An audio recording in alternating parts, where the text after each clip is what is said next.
Bonjour à toutes mes sœurs.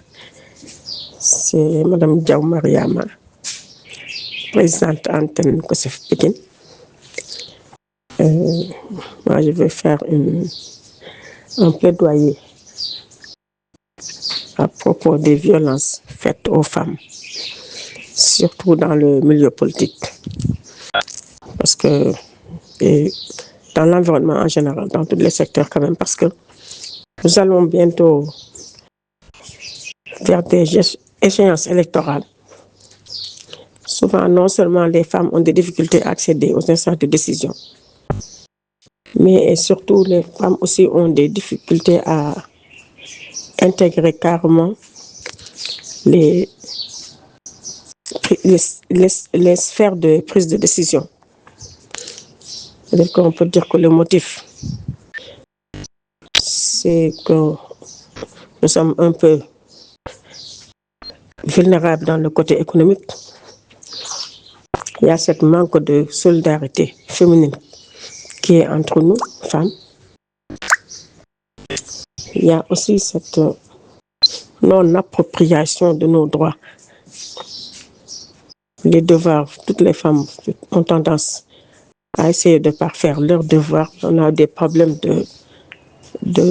un problème de solidarité à notre niveau, ce qui freine vraiment notre épanouissement dans certains espaces. Ce sont des formes de violence que nous subissons quotidiennement. C'est très récurrent quand même. Au niveau, c'est pas physique, mais verbal, numérique surtout. Et au niveau de nos positionnements, au niveau de notre leadership et au niveau de toutes les activités que nous menons.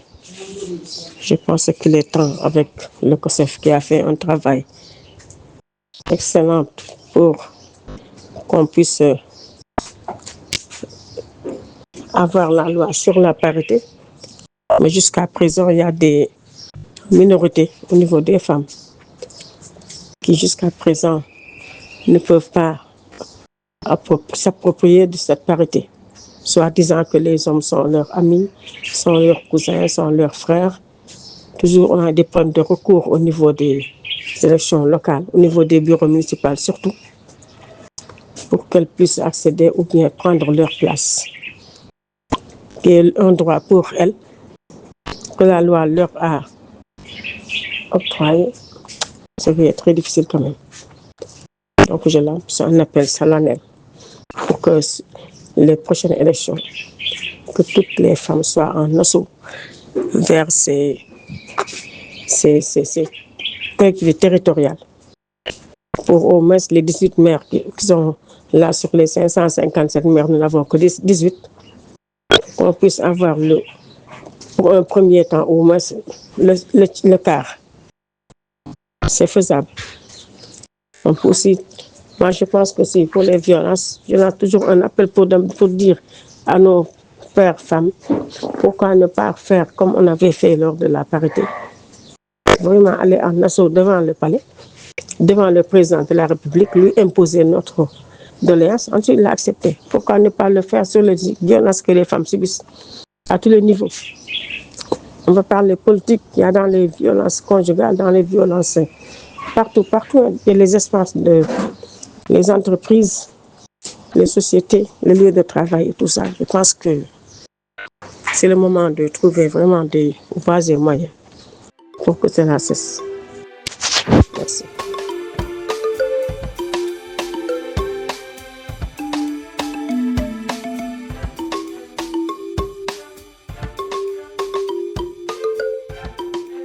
Asalaamaaleykum, man la Lamine Diakhaté, femme leader COSEF di secrétaire général bu antenne nationale du Kaolack. ñëw tey di waxtaan ak yéen ci mbirum métital jigéen yi ñu koy wax violence faite aux femmes, di lépp loo xam ne menace la wala jëfandikoo doole la ci kaw jigéen yi, mën a indi jigéen bi ay traumatisme, ay dommages psychologiques, ay séquelles wala yeneen jeexital yooyu mën na nekk ci wàllum wér-gu-yaramam, ci nga xam ne jigéen bi dund violence yi, maanaam métital boobu noonu mun a am ay jeexital ci taxawaayam ci biir société bi, wala ci vie sexuelle am wala ba léegi tamit ci biir këram.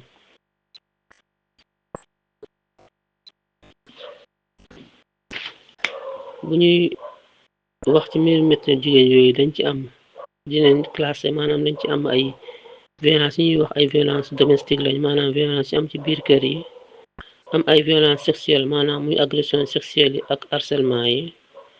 ñu am ci biir loolu toujours tam ñu ciy cité tamit mariage précoce yi maanaam sëy yu teel am jigéen yi wala sëy yi forcé jigéen yi. am ay violence génitale maanaam mutilation génitale yi maanaam xarafal jigéen yi. ñu am tam ay violence économique ndaxte ñàkk mën sa bopp ci wàllum koom ak pauvreté bi nekk nañ lu indi violence ci biir société bi. ñàkk koom wala koom bu néew trop day placer jigéen ci situation de grande vulnérabilité à la violence. ci mettital jigéen yooyu toujours tam mun nañ ci lim violence politique yi muy li nga xam ne jigéen ñi ci biir parti politique yi liñ ciy dund ak li ñuy dund ci politique bi en général. te foofu formation yi acteurs politiques yi am léegi ak loi sur la parité bi nekk en vigueur léegi wàññi na ci lu bëri.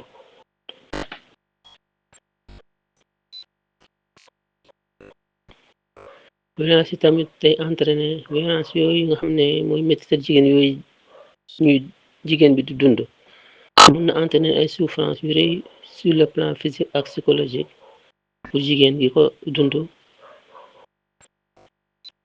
ci moom ak ci famille yam yëpp. kon violence yi day affecté non seulement santé physique gu jigéen bi wante aussi santé mentale am. mën a dem ba yóbbu victime bi maanaam ki dund violence bi mu am ay comportement yu xaw a doy waar maanaam di isolé wala di gaañ boppam wala mun naa dem sax ba am ay dépression wala mu dem sax bay tenté pour xaru.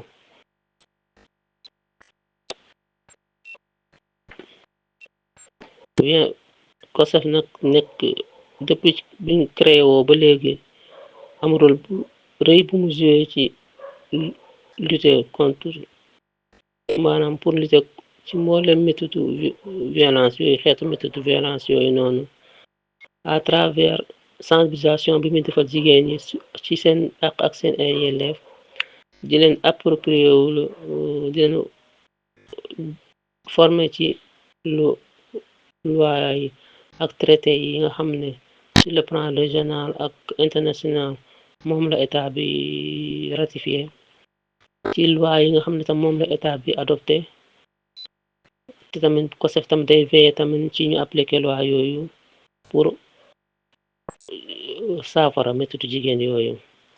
day développé tam ay plan d'action COSEF day rendre accessible justice bi ci femmes yi nga xam ne ñoom ñoo dund métit yooyu noonu di leen gunge di leen accompagner pour conséquences yooyu nga xam ne dañoo métti trop nga xam ne moom la leen violence yi indil ñu mun ko dékku toujours pour xeex bépp méttitalu jigéen.